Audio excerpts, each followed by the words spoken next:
Community Hospital Remain Independent conference call. Today's conference is being recorded. At this time, I would like to turn the call over to Fred Guilfus. Please go ahead. Thank you very much. Hello, I'm Fred Guilfus of Foley and Lardner, and I would like to welcome you to the first session of a web series on the strategies for independent hospitals to remain independent. We are very excited about the series and today's presentation. Before we get started, I would like to mention a few logistical points. Today's program will run for an hour and a half, and we will apply for 1.5 general continuing legal education credits for today's program. All New York, New Jersey, and Kansas attendees applying for CLE credit must fill out an attorney affirmation form and write down the course codes that will be announced at some point during the web contest. And fill out the attorney affirmation form, and today's slides can be obtained in the handout section on your screen. Questions can be submitted during the web conference by entering them in the Q&A box on the screen. Now on to today's program. Today you're going to hear from 4 speakers. I'll kick it off with an introduction, and then we're going to hear from Holly Sullivan, who is a Senior Vice President and Partner at the Hammes Company, and also a board member with the American Hospital Association Society of Healthcare Strategy and Market Development. After Holly, we'll hear from Michael Quinn, who's a Managing Director with ZIEGLER, and finally we'll hear from Susan Green, the CFO of Lowell General Hospital in Lowell, Massachusetts, who will give us a case study. The bios of each of us are next. We won't belabor those and leave those to you to review and, as you print off the screen. But as I mentioned, this is a first session of a web series.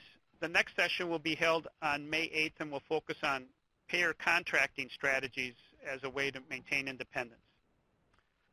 Since the adoption of the Affordable Care Act, there has been an increased focus on consolidations, affiliations, and mergers. And the pace of merger activity has greatly increased in the healthcare field. I think many experts predicted this, and now we're hearing comments frequently from commentators such as, it's not if, but when your hospital will merge, and with whom. The community hospital is an endangered species, and some commentators have suggested that there may be as few as 80 to 100 hospitals in the country at some future point. Recent surveys show that 87% of responding hospitals are considering mergers of some form. And the purpose of this web series and today's presentation is really to impress on people that community hospitals do have choices. There are strategies that can be followed that community hospitals can pursue.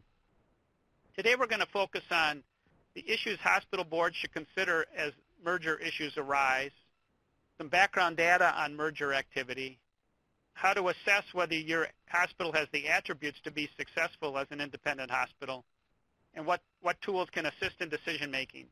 And then finally we'll have a case study on Lowell General Hospital, which is the strategy that one very successful community hospital has employed. The further web series will explore how can the hospital mission be met through transactions, relationships, and activities while maintaining independence, what the strategies and alternatives that are available and where they've been tried and whether they've been successful, whether the goals of a merger are possible through the pursuit of other strategies, and how does a board critically assess suggestions brought forward by its executive leadership team. And our intended focus will be, again, on case studies, which we think bring these things really to a practical life. But there's no question that today's environment in healthcare is changing and has changed. Healthcare price increases are slowing.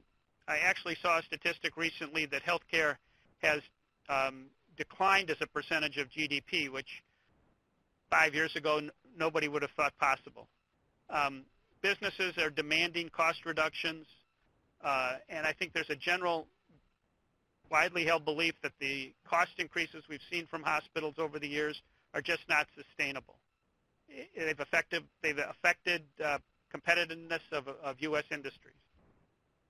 We've also seen significant reimbursement changes. There have been Medicare cuts, different Medicare payment structures, including value-based purchasing, readmission penalties, where the focus really is on delivering quality care, and if you're not, you will be your reimbursement will be reduced. Commercial payers have also gotten stronger and stronger and making it more difficult for hospitals and other providers. We've also seen a variety of new models. Employers are taking risk. Providers are taking risk.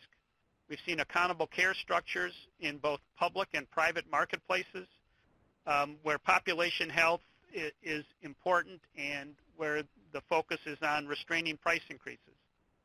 We have physician-led ACOs who are, many of which have been very successful, and they're still being formed. And we've seen a variety of new relationships. We're seeing providers being purchased by health plans, and we're seeing relationships between DME providers and device manufacturers and providers and a variety of other things that are just creating a new environment in healthcare. The consumers are more involved in healthcare as well. We have high deductible plans, much more transparency. Consumers are much more apt to shop, and mobile apps are providing opportunities to increase transparency right on your own cell phone. At the same time, the capital demands are certainly not decreasing. The IT demands put on hospitals is significant and probably expanding with electronic health records.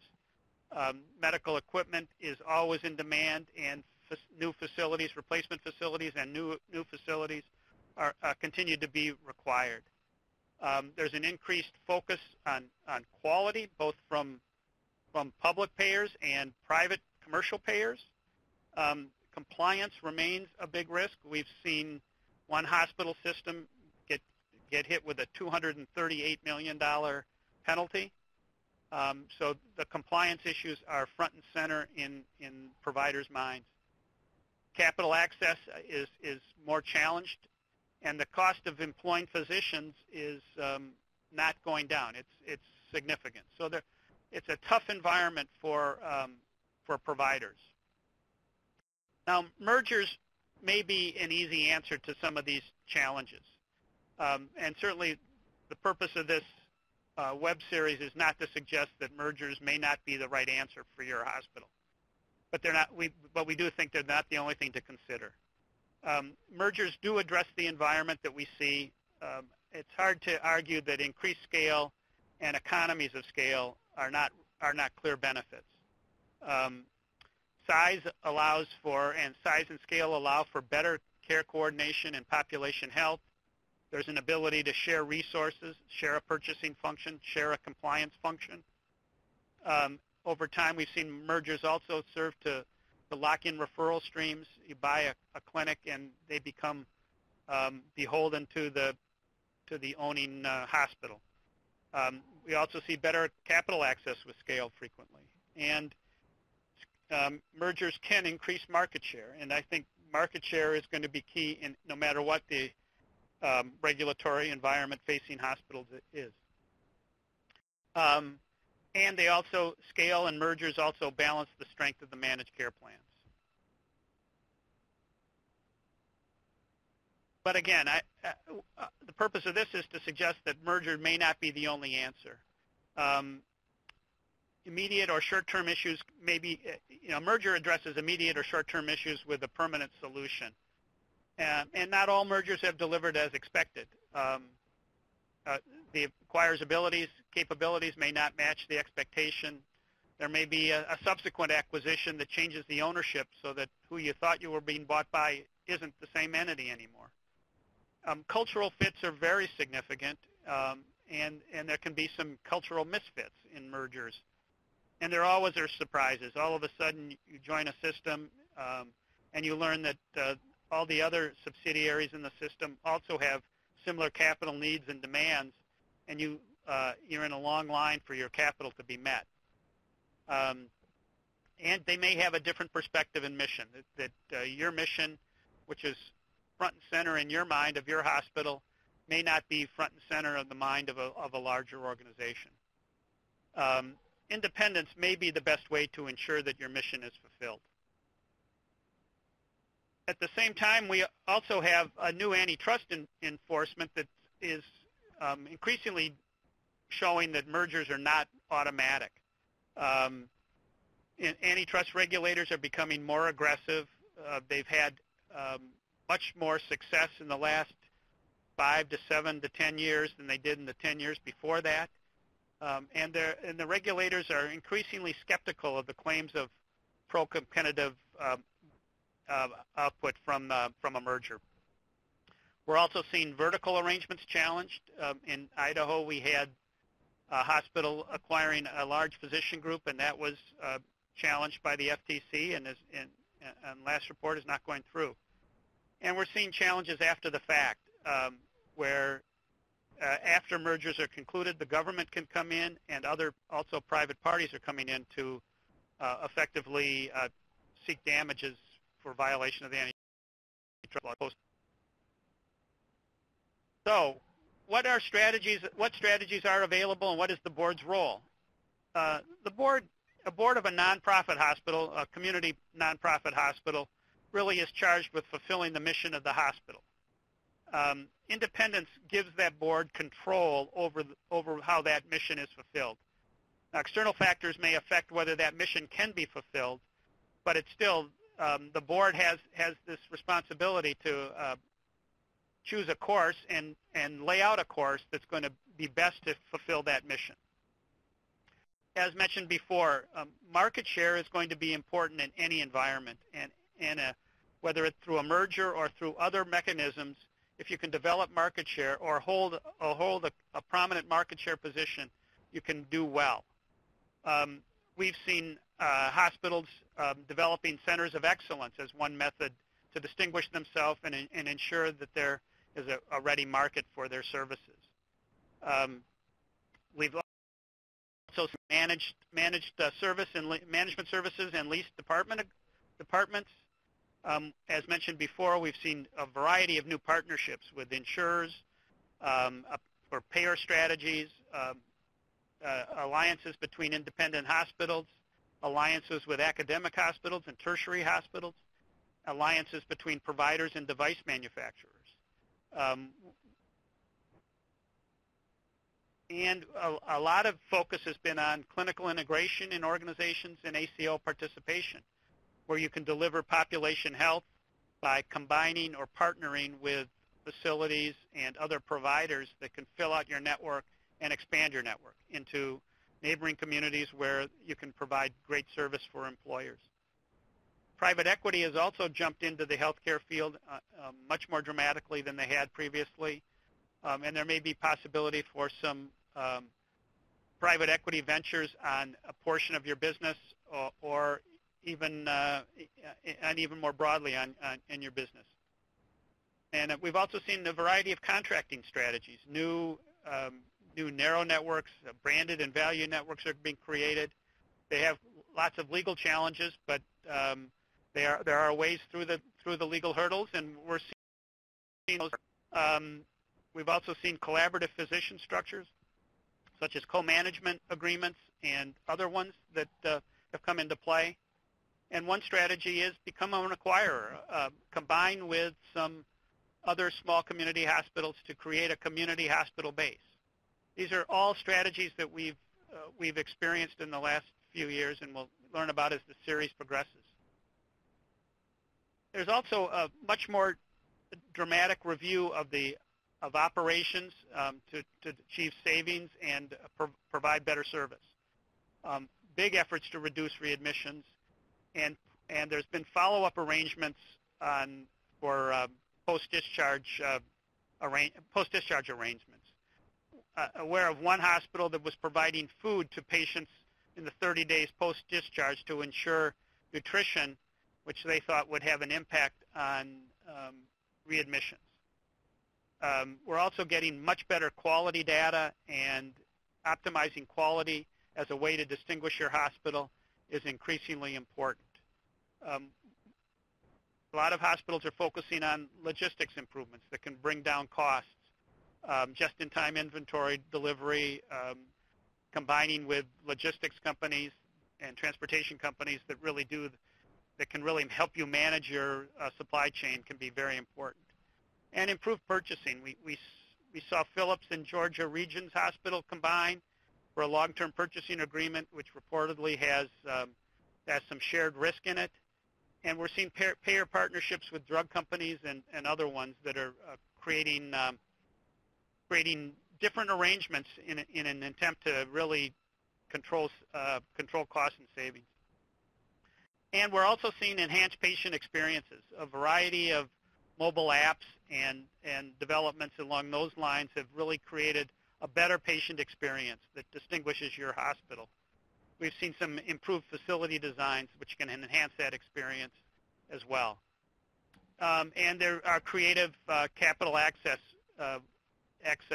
activities that have been ongoing with a variety of hospitals as they seek to carve their niche and be successful. So these are just a variety of the strategies and alternatives that we've seen developed. I hope over the course of today and subsequent presentations, we'll dive more into some of these and talk about what's worked and why it's worked. Right now, I'm going to turn the microphone over to Holly Sullivan of Hammes Company, but before I do, I did want to give the first CLE code. This is for New York, New Jersey, and Kansas attendees. The first code is capital D, capital U, capital E, and the number 1, DUE1. Thank you. And now I'll turn it over to Holly. Holly? Great. Thanks, Fred.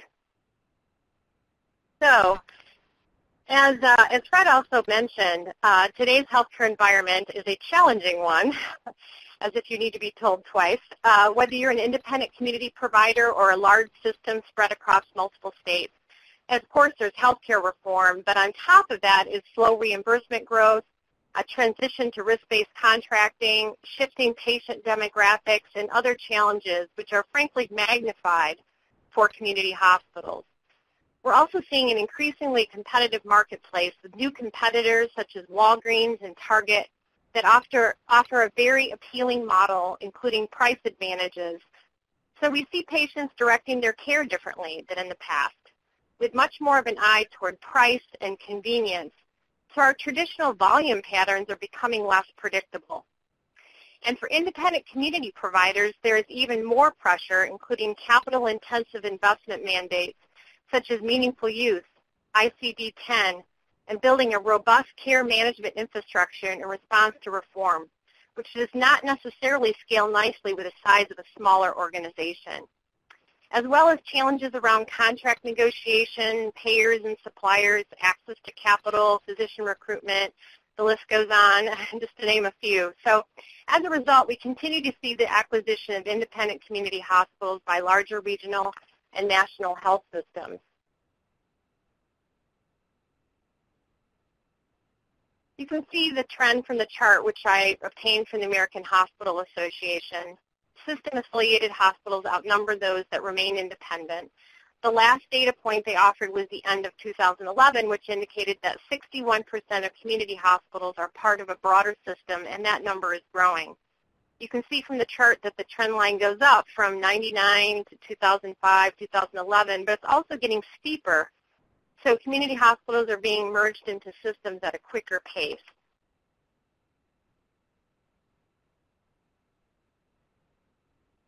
So given my board position with the Society of Healthcare Strategy and Market Development, SHSMD as it's called for short, that is a member organization of the American Hospital Association. So given that, I have some insights into what the AHA is seeing in their membership and how that is affecting their strategy.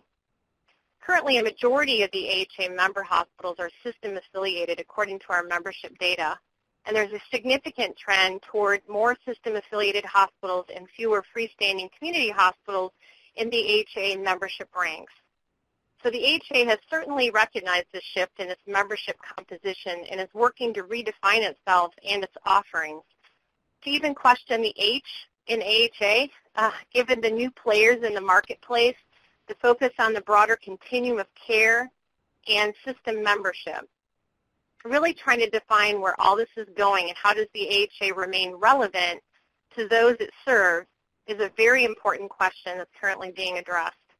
They're also developing new strategies for bringing valuable content, resources, and connection for those that are part of larger systems, certainly, but also to the independent community hospitals, which have different needs and perspectives, and also are still a very vital part of the overall membership.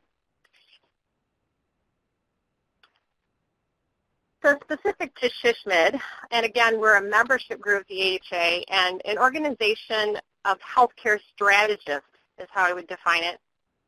And that includes those disciplines of marketing, strategic planning, business development, physician relations, PR, communications, and we also have been keenly aware of our membership composition change with the growth of our members that belong to systems and trying to balance that with the importance of our community hospital base. So we're currently going through a strategic planning exercise asking ourselves, does the depth and breadth of what a strategist does change in this new environment with everything going on, including the effect on those that are in a system versus those that are still independent? How is that the same? How is that different? How do those responsibilities change? So those are all important questions we're trying to address. We're also asking ourselves, how do we deliver valuable content and programs to both the system member and the independent community provider member?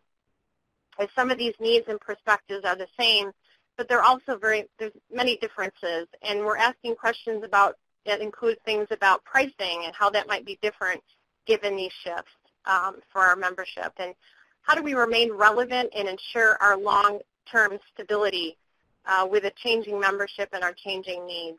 So a lot of questions that this presents to our board. And so we're in the throes of the strategic planning exercise as we speak, but we recognize the bottom line is we need to ask ourselves the question, how do we deliver a value proposition in this new market that will resonate? What does that look like? And then how do we get there?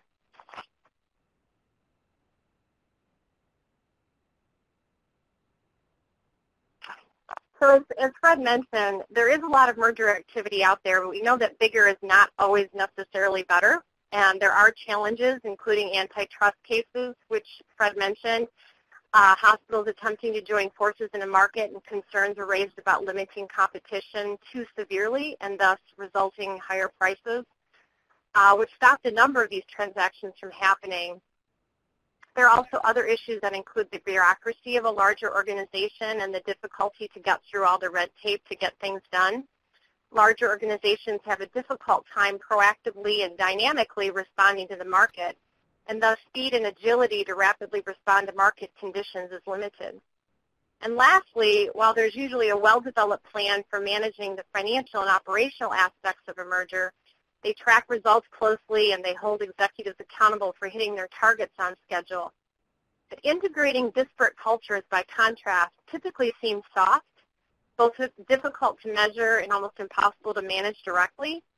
And as a result, few organizations apply the same rigor to managing and steering cultural integration that they apply to a conventional hard dollar synergy, which results in people feeling frustrated and anxious. So cultural integration is equally, if not more important as the other aspects, but often is not well managed in the transition. So despite the trend, remaining independent is still a sustainable way, and in some ways the preferable way to deliver care to a community. The community hospital has long been seen as an important pillar of the community in which they operate. They're often familiar, trusted providers of healthcare services and generally also spend significant time and resources on community benefit programs. Community hospitals also play an important economic role. Community hospitals in the U.S. were directly responsible for 5.5 million jobs in 2012. However, these jobs had a ripple effect or multiplier effect that generated another 10 million jobs nationwide. So actually, community hospitals accounted for an overall total of 15.6 million direct or ripple effect jobs. So within the merged organizations, there are many jobs lost in order to consolidate functions and generate expected cost savings.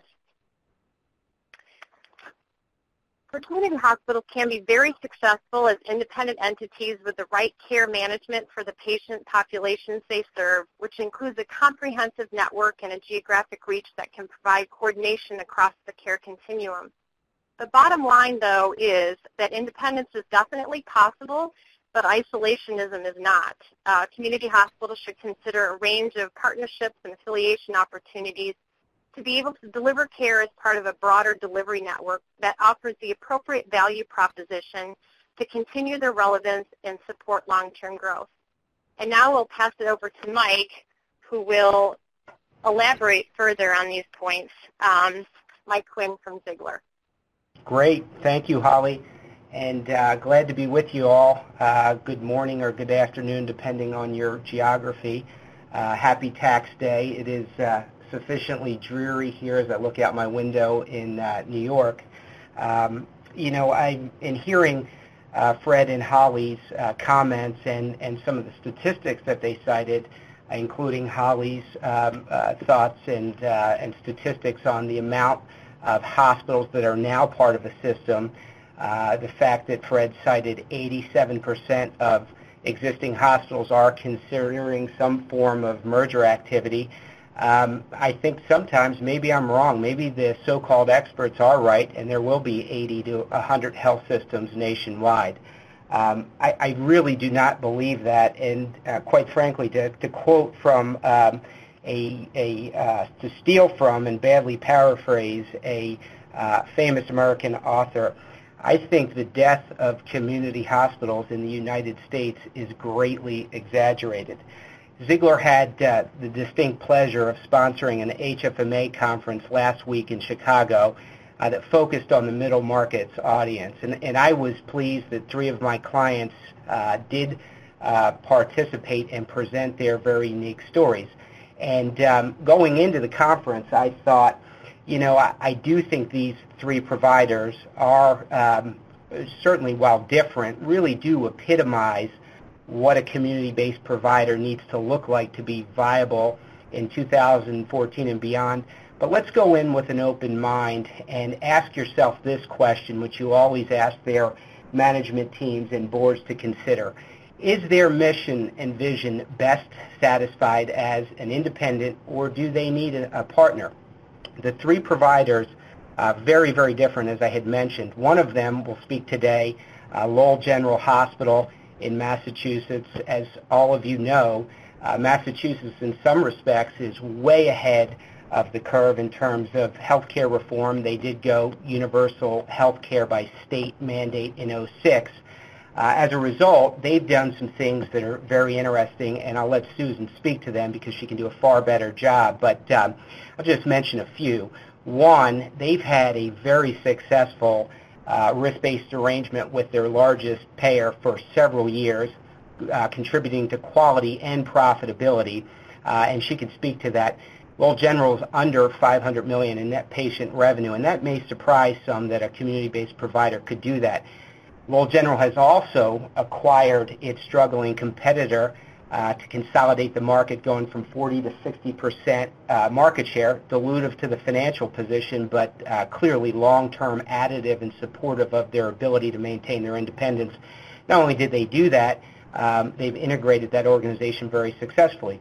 Another one of my clients, Henry Mayo Newhall Memorial Hospital out in California, much different market, California versus Massachusetts, a whole host of different challenges.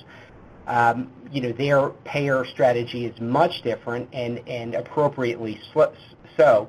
It's a single community provider, less than $300 million in net patient revenue, and most AA systems would kill to have their profitability margins highlighted by nearly 19% EBITDA in 2013. Another client, Community Foundation in Northwest Indiana, also prevented 3-hospital system, dominant provider in Northwest Indiana, just under $900 million in net patient revenue. Great trend in terms of their balance sheet accumulation, has nearly grown its cash by 500% 06 to 13, driven by strong operations. been upgraded from BBB flat by S&P to now A- positive outlook, and a new A rating from Fitch. So I'm not here to provide shameless promotion for my community-based healthcare clients.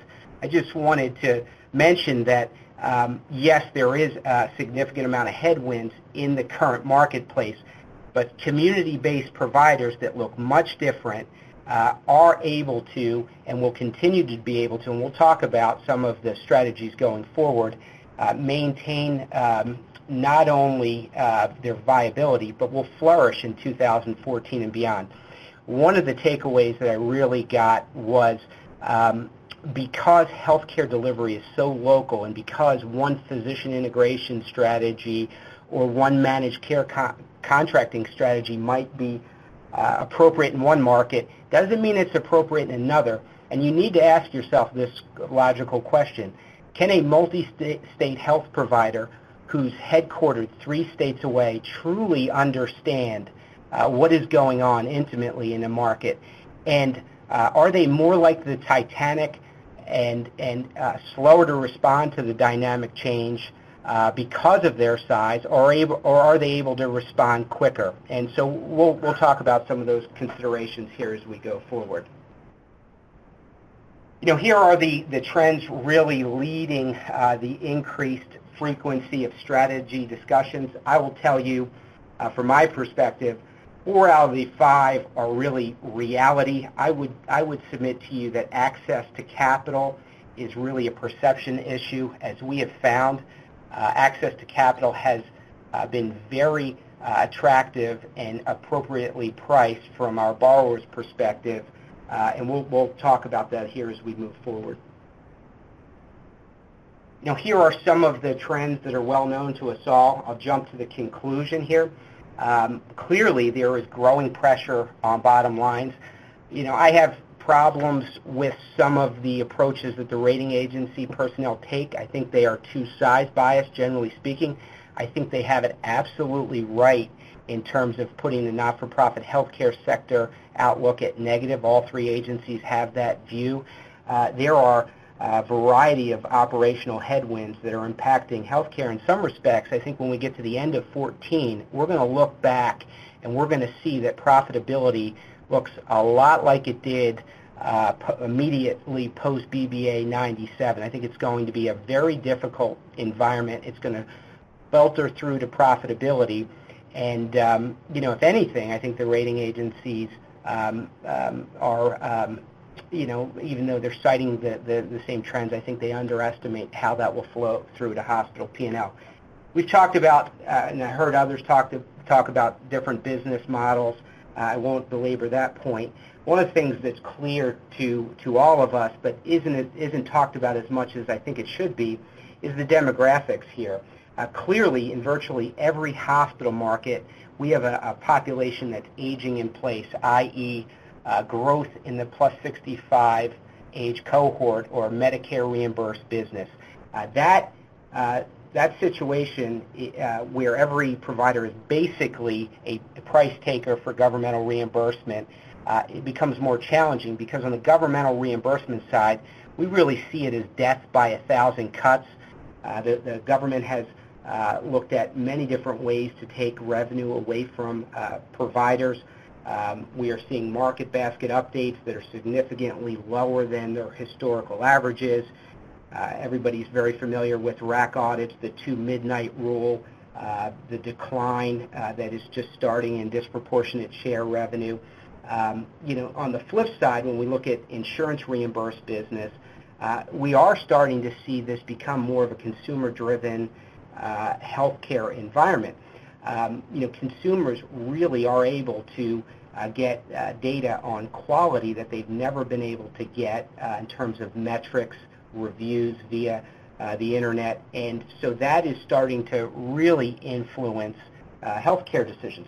One of the more recent phenomena we see is greater light being shed on pricing transparency. Many of you probably saw the Wall Street Journal article that highlighted that the top 1% of Medicare doctors account for 14% of Medicare payments. Or in other words, the top 1,000 Medicare billing doctors account for $3.05 billion in payments. And I think some of the price discrepancies are going to be brought to light, and that's going to create some significant challenges for providers that are high cost as we go forward. Just speaking into what's happened historically in terms of M&A trends over the past decade, clearly we all know that over the last few years, volume has picked up on the strategic side of the equation. I will concede that certainly scale does matter more. I think size relative to market rather than absolute size matters the most, but clearly at the smaller end of the spectrum, there may be some providers that just are not appropriately sized large enough to continue. Although I will point out today, ZIEGLER has a deal in the market for Mile Bluff Medical Center in Wisconsin. Pricing is going very well. Mile Bluff has less than $100 million in net patient revenue. So clearly it's not a one-size-fits-all, and when you know one hospital market, you know one hospital market. The other phenomena we're seeing, and I wouldn't call it a trend yet, is at least year to date we're seeing a bit of a slowdown. Of course, we're not through a third of the year, so we'll have to see how that develops. But I think Fred did a nice job speaking to it.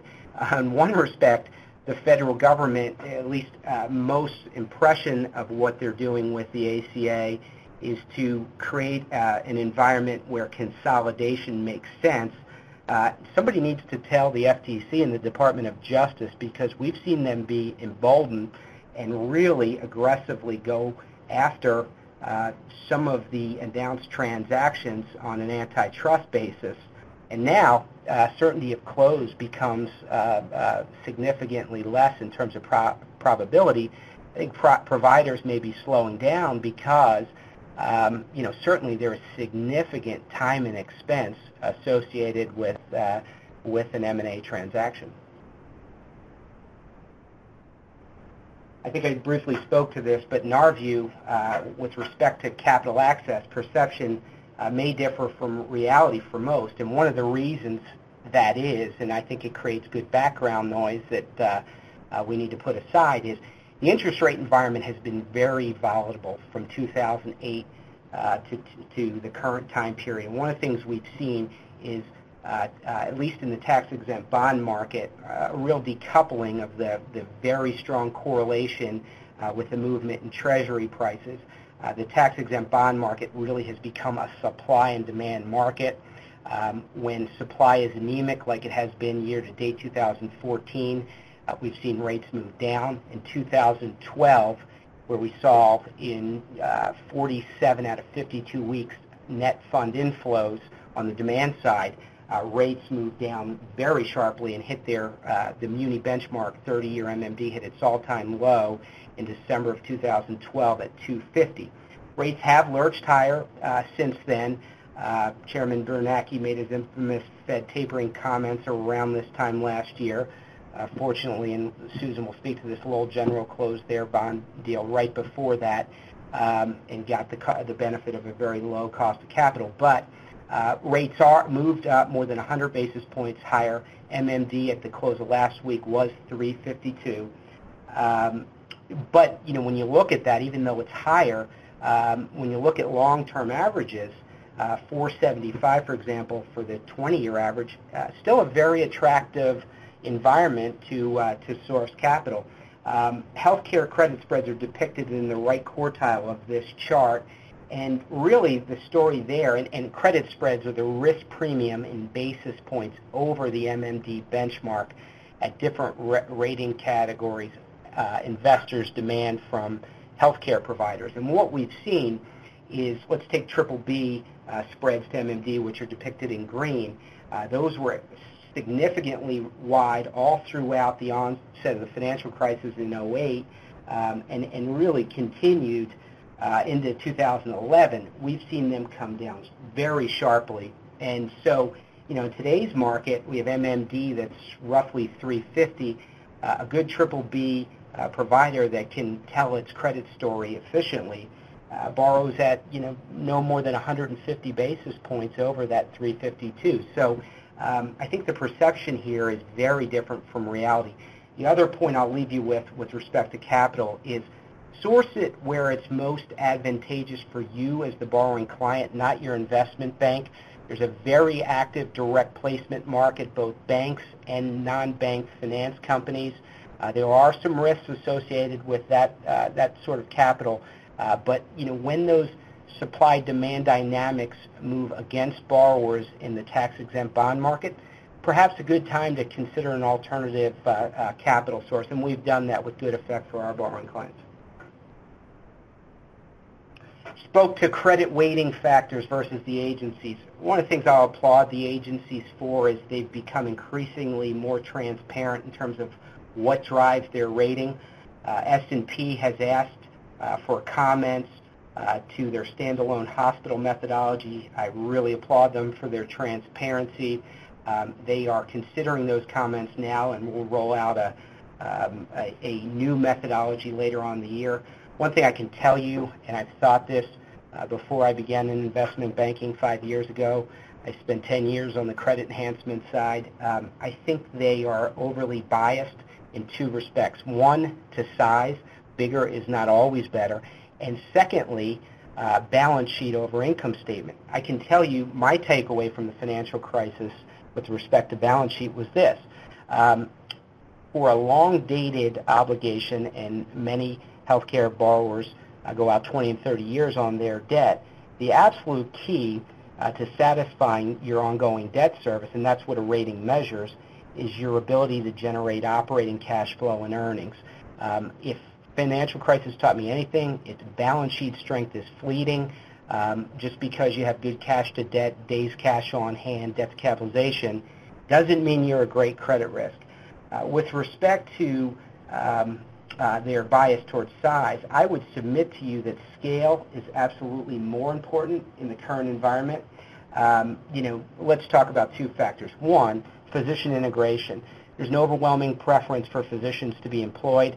In some cases, you're subsidizing those physicians at $200,000 per doc.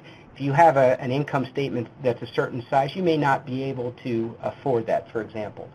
But I would tell you that some of the other system attributes, namely geographic and revenue dispersion, really don't drive profitability historically, and they won't in the future. What's fundamentally more important to me as a former credit nerd is payer mix and market position. If you have a good payer mix and a strong market position, you have leverage with your payers, and growing in importance is leverage with your doctors. Some might say, well, Mike, as we move from fee-for-service to population-based reimbursement, that leverage proposition gets thrown out the window. I would submit to you that that's not the case. If you are a must-have in the market in question, and you have that by virtue of your market position, whether it's fee-for-service or per member per month, you are in a strong negotiating position. We've talked to death about some of the attributes of systemness. What seldom gets talked about, unfortunately, in the public realm is the attributes of regional providers. It's a lot easier to turn around the speedboat than the Titanic. And what I've seen with my clients is the ability to be nimble across various strategies, which are referenced here. We mentioned Lowell General getting into the market last year before Bernanke's comments. Yes, like golf, it's better to be lucky than good, but that was on purpose. They were able to do that bond deal from the time the board approved it to the time we closed it in less than 2 months. We've seen that our borrowing clients can be much more nimble and can execute a transaction much more quickly. I think those strengths are even more important on the operating side of the equation. The other factor that we see over and over again is with a regional provider, the parent board and the management team is embedded in the market. They are intimately familiar with the community needs, the preferences of doctors. Most of my COOs and CMOs know most of their active medical staff personally. They certainly know their largest admitters and utilizers of the hospital. That comes with value. They may understand something that some other parent operation, a multi-state system, 4 or 5 states away, may have no clue on, and may be very different than another market where they have a substantial amount of other operations. The other thing, in thinking about the question that I posed at the beginning about are my clients' missions and visions best accomplished in as independents or as part of a large system, you see this time and time again. Well, I've seen multi-state health systems say to you, we really have a efficient capital allocation strategy that rewards the highest performers in the organization. The bottom line is the organization's overall performance can often drag down a very strong provider within a market in terms of getting allocated capital. There is politics that get involved. Decisions with respect to how system overhead is allocated can be unfair. So those are clearly advantages from the standalone perspective. We talked about size relative to market. The clients that I mentioned and many of ZIEGLER's other community-based providers really do have good leverage with providers. Of course, it's not just about PSA market share on an inpatient basis. I think you need to understand the competitive dynamics on the outpatient side. I think you also need to consider the depth and breadth of the insurance market. One system, large system, East Coast based, which will remain nameless, had nearly $5 billion in net patient revenue across the system. They were just acquired by another faith-based provider last year, headquartered in the Midwest. In many respects, I see that as a tacit admission that despite $5 billion in net patient revenue, they did not have the size relative to their individual hospital markets and the payer mixes to be viable. I think they did a smart thing by deciding to merge with another faith-based system. I have clients that are $200, $400, $600, $800 million in net patient revenue. They clearly have the leverage that they need with their payers.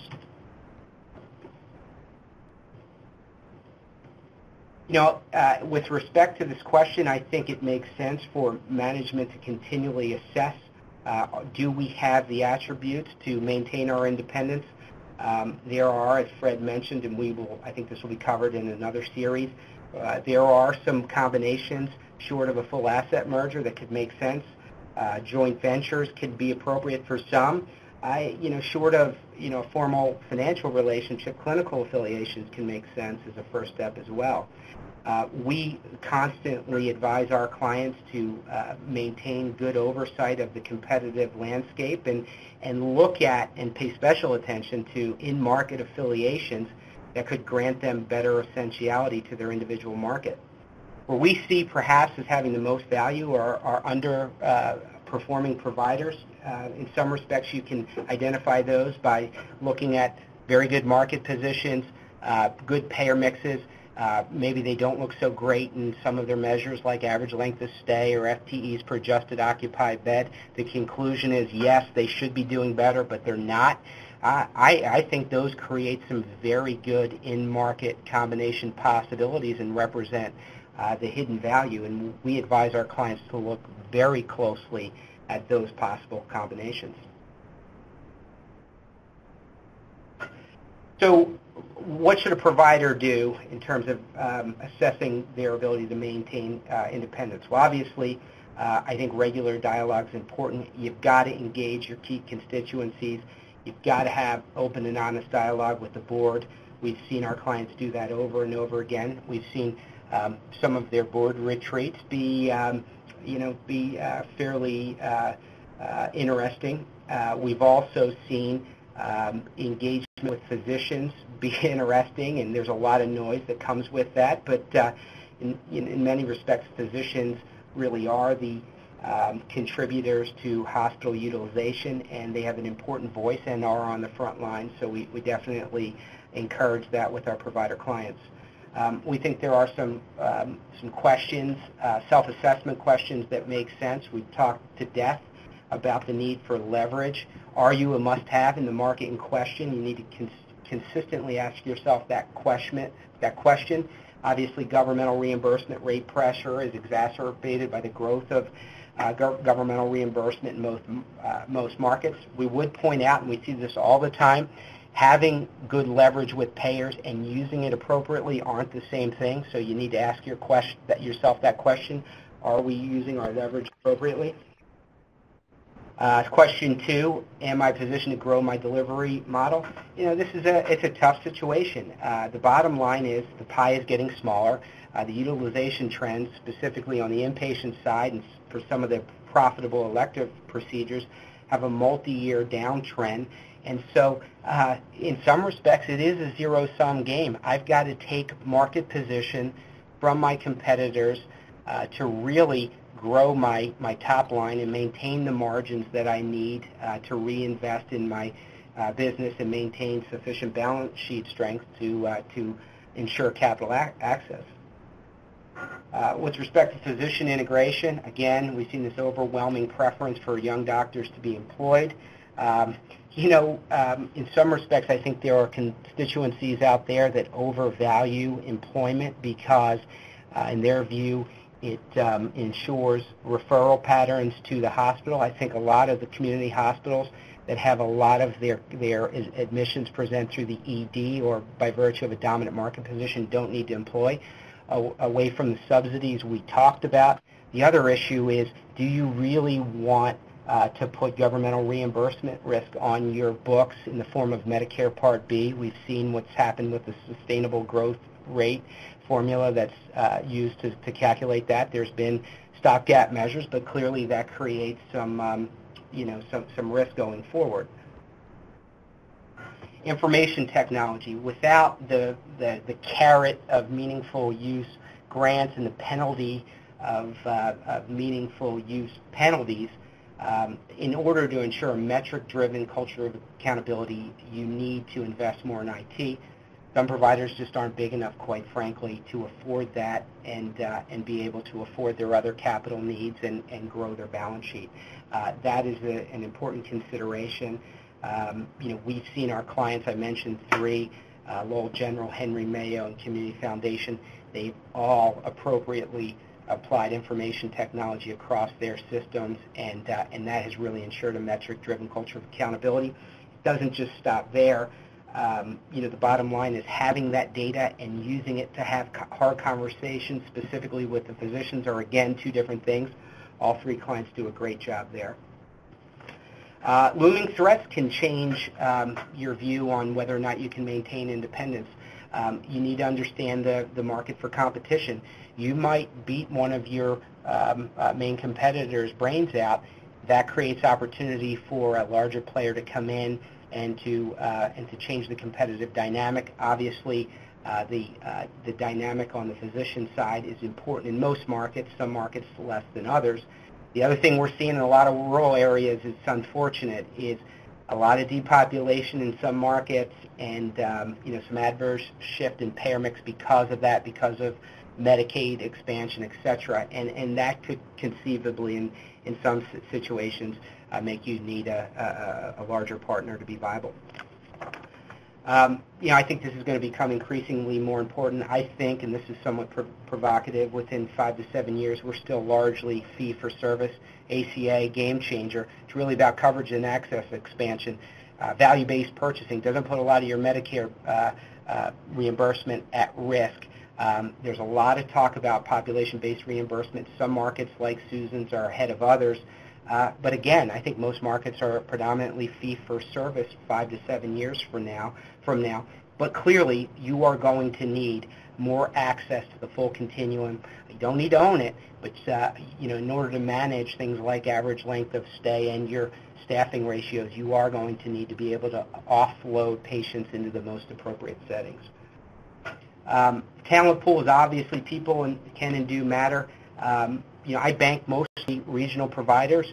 So say I'm biased, but before that, I did have the opportunity to meet with most of the large multi-state health systems management teams in my role as a credit enhancer, and I can tell you very clearly that many of my clients could succeed in any multi-state health system in the country.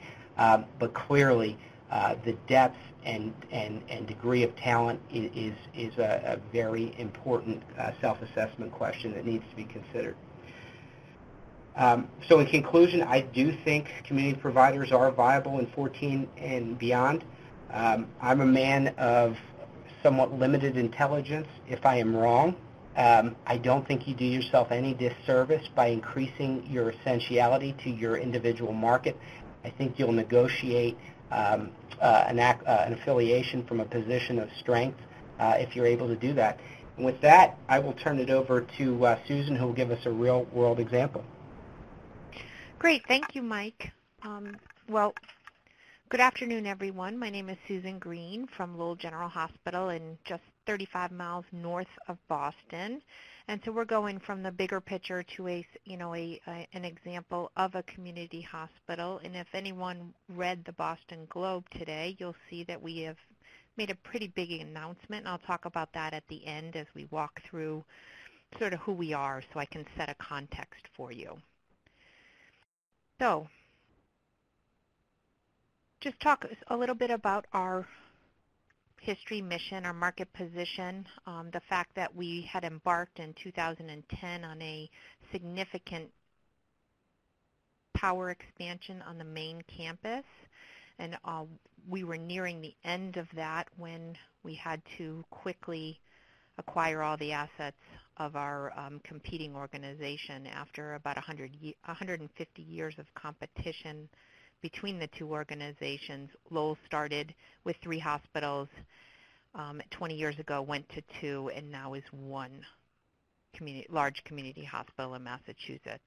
And then we'll end on our CircleHealth, our rebranding strategy, and some of the strategic planning and imperatives that we have just gone through. So CircleHealth is not just a community hospital, although Lowell General Hospital is the largest entity underneath it. We do have a federally qualified health center, as well as a VNA that is over 100 years old that is now changing its name to Circle Home within the next several months. And so when we look at this system, we are trying to get at a more regional provider to encompass the fact that we can take care of you throughout the continuum, the circle of care and the circle of life. So it really is it's a catchphrase, but it is something that we are trying to embed in our culture to make sure that people understand that we can take care of almost all of their needs for their life. So just going into the hospital, we are 434 beds. We staff them as follows. On any given day, there is probably 280 patients in beds on a daily basis, 3,300 employees, and 700 physicians on staff. Our market share, now that the system has been combined, is very strong at just under 60%, and we do have a goal to grow in our not in our PSA. We're very, very strong in our PSA, but our SSA, we quickly drop off, and that's where the circle strategy comes in, because we now have the market. We have enough resources within our market to take care of more patients, and now we have the facilities to match as well. In our CircleHealth discharge distribution, you can see we do about 22,000, almost 23,000 discharges, and a lot of it comes directly out of our PSA, which is a very concentrated area, the 4th largest community in Massachusetts, Lowell being. And so when we look at just number of discharges, we are the 2nd largest community hospital and the 8th largest hospital in Massachusetts. Not from a revenue perspective, because what you'll see is we're probably one of the lowest cost with those most expansive service lines, but in the lowest quartile of cost for all of the managed care payers. And that's not by accident. That is because we had 3 hospitals and then 2 hospitals and now 1 hospital. And our strategy is not just to drive up cost because we have the market. Really is to provide value to this community. And value to us is the quality and the services that you receive over the cost that it takes to provide that. And so our population, very densely populated for north of Boston.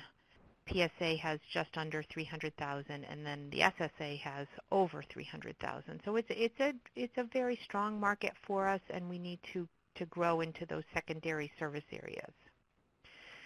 So the facilities, we're not just a community hospital. Our case mix index on the main campus has been running over 1.5 for the last 5 months, and that's with really trying to push our acuity and keep more patients local, because we can do it.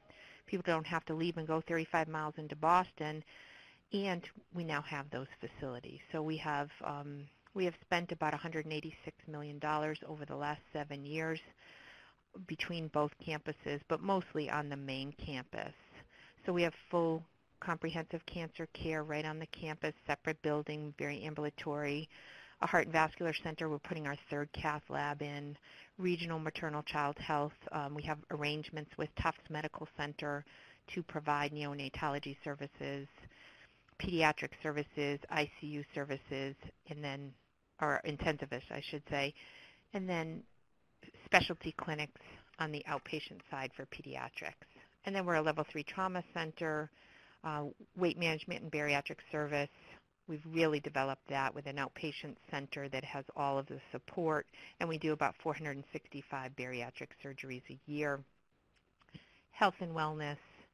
And so you can see surgeries. We have 3 operating sites, as well as 2,300 births. And I think we're like the 4th busiest emergency service, where there is one, we have 2 ERs, but on one hospital campus. So I think we're smaller than Mass General and Boston Medical Center, but still large ERs.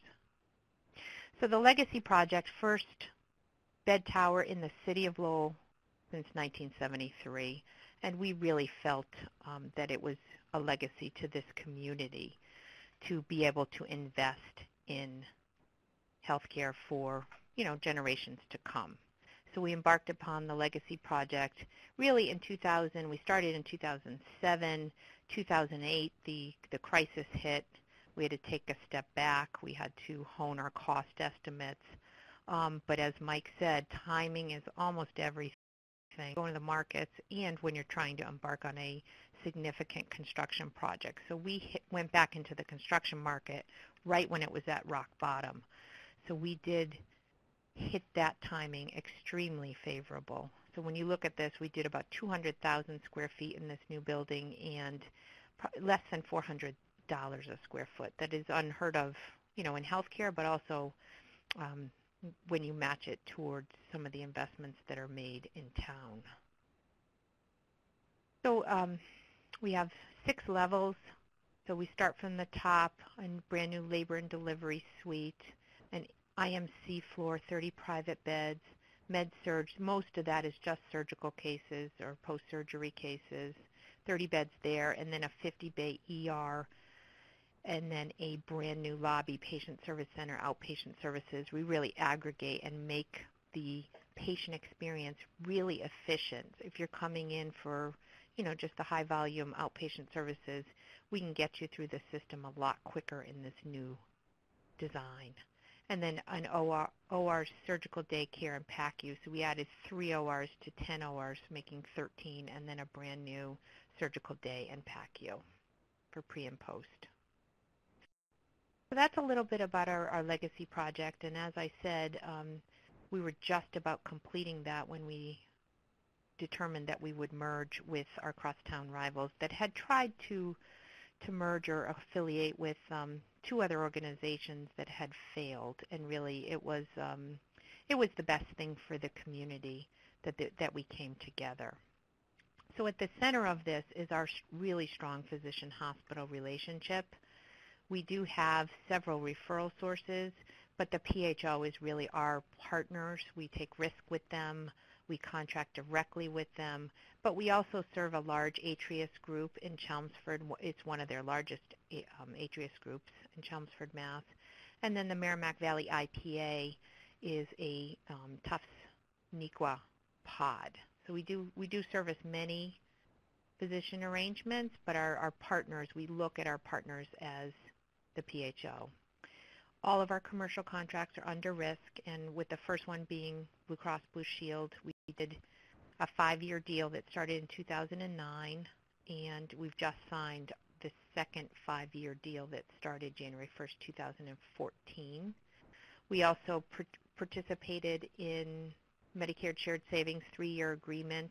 We did do upside track only, but we achieved 6% savings in year 1, which is terrific. So now I'm going to talk about the Saints merger, as we have combined the organizations really that had been competing with each other for many, many years. And, really we've directed our energies and resources on duplicating things. And now we can step back from that and really design healthcare the way it should be within the city without the duplication. So 6 members from Lowell General, 6 members from Saints, and the Lowell General CEO became the 13th voting member. And that process has been really terrific in terms of we thought it would be an us and them, and it really has not been. We've come together to do what's best for the community, and we've had to make some tough decisions over the last 21 months since the merger. For example, the Cancer Center, they closed theirs and we brought all the volume to the main campus. The Heart Center, they needed to replace it, so we've combined, and now we have 3 labs on one campus just to make it so much more efficient in terms of physician resource, patient experience, as well as cost. Although those 3 things have been much more efficient as we look across the campuses. We did put a pretty significant, robust pain center in the old Cancer Center at Saints. We've put an IR suite over there as well, and then redesigned all their rooms to make 90 private beds.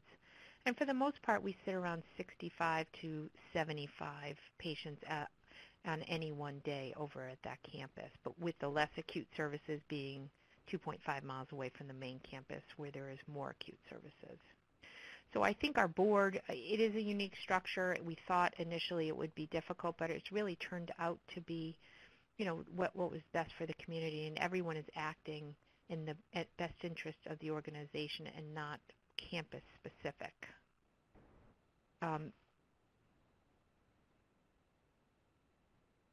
So we do, just moving forward a little, I think in terms of what we have done for Saints, we have combined all of the medical records. So we moved to one medical record platform within 11 months, and we did that through an arrangement with our IT provider, Cerner. Did a 10-year deal with them that makes our spend, capital and operating spend, predictable. Over the next 10 years, we get all of their suites automatically upgraded, all the modules within Cerner, and they were able to take the Saints campus from HIMSS Level 2 when we acquired them to now a HIMSS Level 6, and we're applying for HIMSS Level 7. So extreme upgrade in technology at that campus, and it's provided for the city to be able to be much more integrated because there's not 2 ERs looking at one record, because many patients used to cross both campuses. All financial systems have been integrated, billing, GL, financial statements, everything has been moved. And when we look at this, we said speed was extremely important in this merger. And I look across some of the mergers that are happening, and I don't see really systems integration occurring. And, every situation is different. But for us, it was really key to getting, the optimization of what we could do within the system. If we had kept them separate, it would make no sense. So, clinical integration as well as financial integration happened as quickly as we could do that. And we were able to save money, enhance revenue, as well as make all the service lines much more efficient. So, so now moving over to CircleHealth and our vision, making our vision a reality. So upon merger of Saints and Lowell General, we did take that opportunity to rename our parent company as CircleHealth. And under that, we are trying to develop our promise of complete connected care for every patient. And I know that sounds like a tagline, but so many people say that they're integrated, but truly are they? That's the really hard work to do, and that's what we're embarking on over this next cycle. And so we're trying to really connect all of the services that we have, and then also purchase services that we don't have, so that we can truly manage the population and put people in the right care in the right time and the right setting. We have most of the functions, but there are other things that we need, like tertiary and skilled nursing, and we do have a hospice program as well. So we are trying to design the system so there's less fragmentation between all of the providers that need to take care of a population. We're totally under a risk-based arrangement, so we're incented to do that. Our PHO structure under those risk-based arrangements, the governance is 5 PCPs, 5 hospital representatives or administrators, and then 5 specialists. So we do have a forum that we can engage in discussions on whether it's contracting, whether it's on system design, whether it's on IT platforms. We have the structure to voice any concerns and really try to align our incentives. And so we're really trying to increase the integration between all the providers in our community, because we are far enough away from Boston at 35 miles away that people really don't want to make that trip into Boston if they don't have to, especially if they can get it in their communities. So we are pillar people. I think everybody has some form of pillars or some type of values that they set, but we really do take these to heart in terms of people always comes first, service, quality, financial, and growth. And everything that we do is around these pillars. So in terms of our next steps with developing Circle, we came up with strategic imperatives, and they are the continuum of care. Do we have all of the components so that we can deliver an integrated product? Value. We're not going to go rate, even though we have the market, we're not going to go and raise our fees just because that, we want to be a high-value, low-cost provider. Population health, we know that we have lots of work to do here, and have a Greater Lowell Health Alliance, what we call CHNA, that we have incorporated, and that works with our Population Health Committee and has done multiple community needs assessment.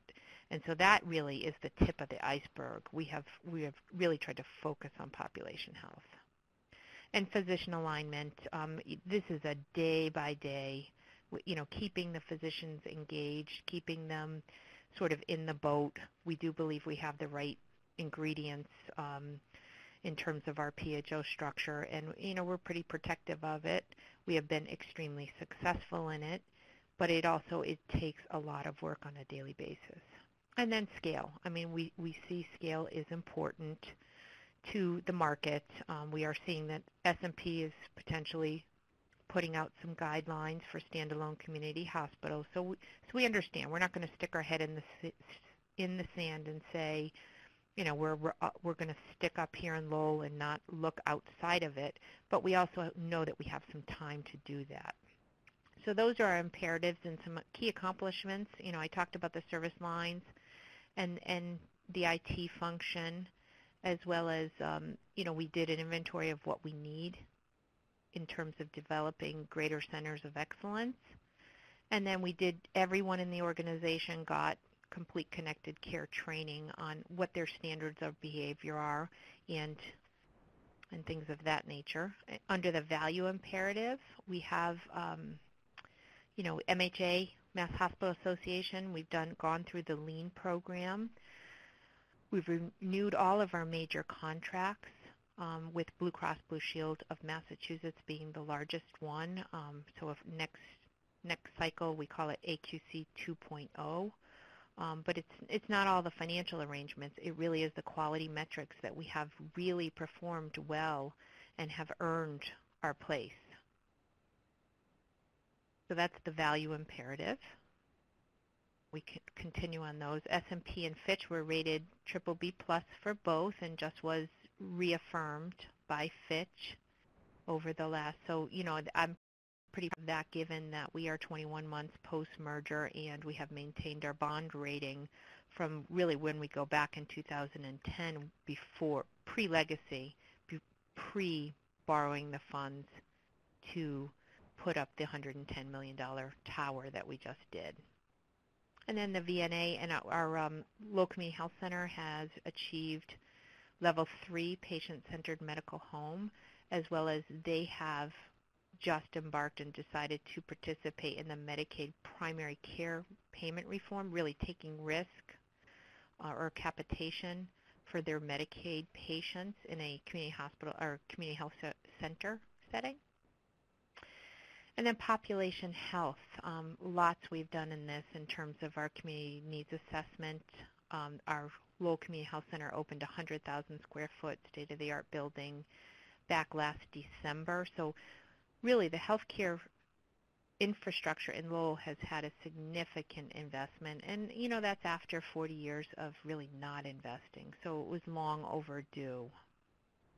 The VNA is implementing behavioral health and things of that nature, as well as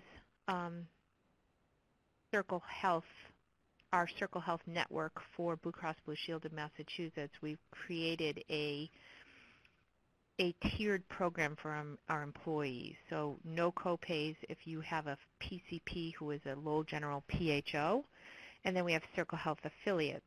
So if you're in the IPA structure or with the Atrius group, you are in the second tier of our affiliated physicians, so $20 copays.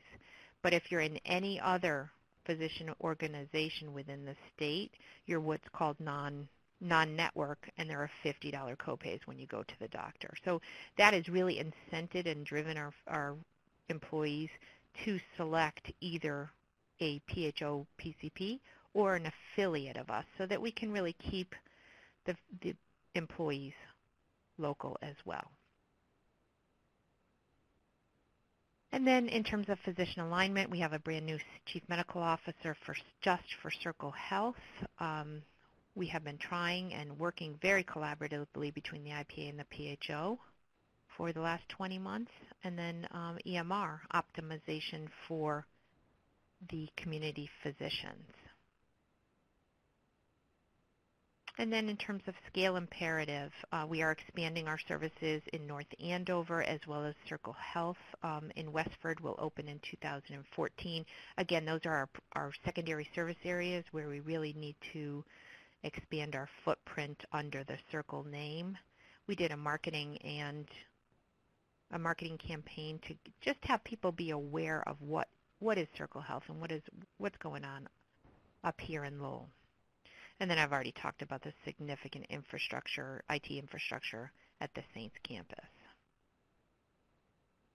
So as this was happening, as we came up with our strategic imperatives, we do on an annual basis and then updated semi-annually, we do hold a retreat with all of the board members as well as all of the physicians who are in the PHO board as well as chiefs and chairs.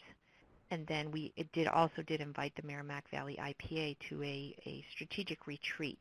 And that retreat that we did really focused on, should we join a system, should we try to form a system, or should we remain independent?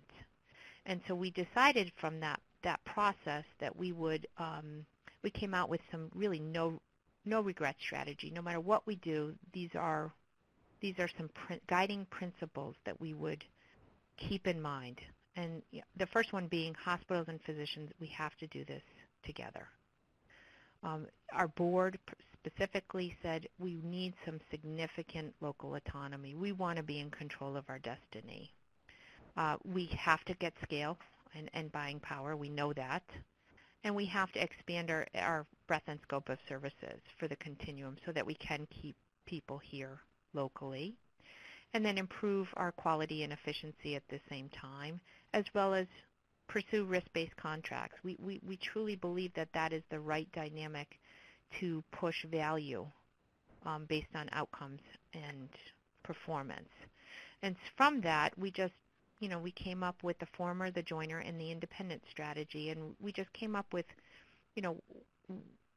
how do we moderate them, meaning a former strategy under control, culture, and financial. And so what we came out of this saying is that we would love to remain independent, but, is that sustainable over the long term? We think in the medium term, absolutely. And when I say medium term, 3 to 5 years, we can do that. But we also want to be prepared for this. So we have to get some consensus around these initiatives. And so we really have tried to push the former strategy. And I think that if you did read the Boston Globe, you'll see that we did announce that we are forming a new parent organization in equal partnership with Tufts Medical Center. And we're embarking on the due diligence process to do that. And really what this is going to provide for us is that, some of fulfilling these no-regret strategy, meaning local control, but scale where we need it to be, as well as, sort of equal participation in governance. So extremely exciting times. You can imagine we are very, very busy in this endeavor, but it is, it's just embarking on the due diligence process. So with that, I think I already talked about all these no-regret strategy, and, I won't go through our volume, but you can look at that at your leisure, but it goes through our outpatient, inpatient statistics, payer mix trends, our operating performance, liquidity position, and things of that nature, which I don't think I have to go through. So with that, I will turn it back to Fred. Yes, thanks, Susan. Thank you very much. You're welcome. We do have about 5 minutes left, but before we do, I wanted to give that one last CLE code for New York, New Jersey, and Kansas attendees. That code is 91 capital Q, capital B, 91QB. We have received a couple questions that I'm through the website, and I thought we'd ask those. The first one is, what size are you considering a small community hospital? And Holly, why don't you take a first shot at that? Yeah, thanks, Fred. Well, this is a really important membership group for the AHA, and so they've defined that specifically. And so they've said that small community hospitals are defined by their membership as 100 or fewer beds and or 4,000 or fewer admissions. And Mike, what do you consider a small community hospital? That's an interesting question. As I said before, I think size relative to market is more important than absolute size. But if you pin me down, because there is some factors that make absolute size important, I would look at it a little different than the AHA, probably from a revenue perspective, and it would be $125 million or less in net patient revenue, is what I consider small. Okay. So there's some variation on that, and it may be market dependent, as Mike points out. Another question we have is, I see references to leveraging payors in the presentation. Are you concerned about violations with the Hart-Scott-Rodino Act when discussing this attribute? Susan, you want to take a shot at answering that first? Yeah, so whoever put that question in, thank you so much. I looked in my slides very quickly as I got nervous. But when I look at this, I say to myself, Lowell General Hospital is probably we're in the lowest quartile of reimbursement from all the managed care payers. So despite the market, we're not going to be able to move that dial really significantly in any one period of time. So we do appreciate that, but I think it is, leverage, it's all relative. again, just like market is just your size.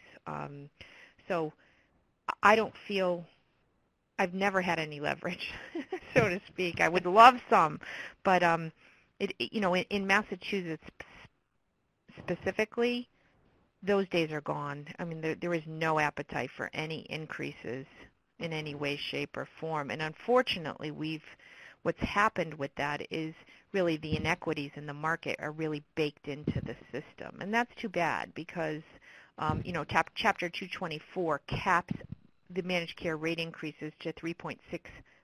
And that's both utilization as well as cost increases. So a plan would have to actually, if they gave me higher than that 3.6%, they would have to take it away from someone else. So those discussions are just, they're not very vibrant at this point in time.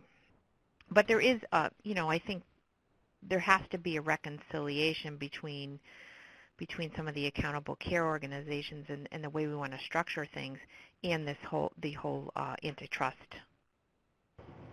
discussions. Mike, you have any comments on the leverage issue? Yeah, I appreciate the audience member's question. In my slides, I would say we never use leverage as a verb, as in leveraging payers, as the question is written. And to Susan's point, I would absolutely agree. Having good negotiating, let's use the word position, is becoming more than just about payer mix relative to the breadth and depth of the insurance market. Of course, Massachusetts they want coverage in access expansion in 2006, and as a result, costs. There's a global cap by state legislation on providers. It's in a cost-conscious state such as Massachusetts, and looking at some of the combinations that got announced, and really not just on the federal level, but by the Mass AG's office, cost became very important. And so I think Susan's very advantaged in that she has not only a good market position, but a great value proposition, great outcomes that are measurable, and as she mentioned, lowest quartile cost. So that's a good position to be in. And I would just reflect that I agree with the questioner's comment that these are not things you'd like to see in files if you're going through on a Hart-Scott-Rodino on a merger. So it is something to keep out, and I agree with what Michael and Susan said. I don't believe we have any other questions, so I would just like to thank everybody. Our speakers, particularly Holly, Michael, and Susan, thank you very much. And all those who participated by listening in. There is a survey we ask you to complete, if you will, which can help us in planning additional sessions.